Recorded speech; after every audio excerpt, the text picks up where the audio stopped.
Unexpected stage surprise. Last Saturday, I watched my husband slip out of the apartment just after midnight, barely mumbling an excuse about needing air. My heart was already raw from weeks of him coming home late, smelling like perfume that wasn't mine and glitter that clung to his collar.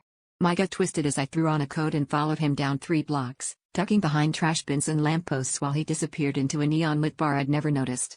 The place pulsed with music and bodies pressed together, but what stopped me cold was the stage, because there he was, my husband, in a sequined dress and 6-inch heels, strutting under a spotlight. Shock hammered through me as I watched him transform into someone I'd never met, a queen with hips for days and a voice that could shatter glass. The crowd roared for her, for him, for whatever part of my husband I'd never been allowed to see. I wanted to storm out, to scream at him for lying, but my feet wouldn't move. Instead, I watched him wink at strangers and blow kisses, every movement a betrayal and a confession all at once. When our eyes locked, he didn't freeze or falter. He smiled, wide and wild, and beckoned me on stage with a painted hand.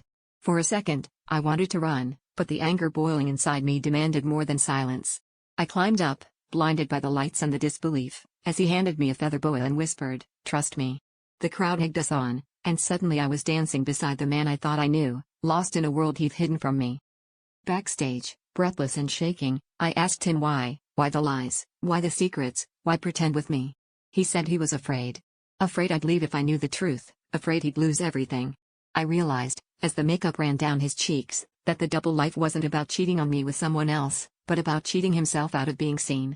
And in the middle of all that chaos, I had to choose, be angry that he'd kept this from me, or be brave enough to meet the real person he'd finally let me see.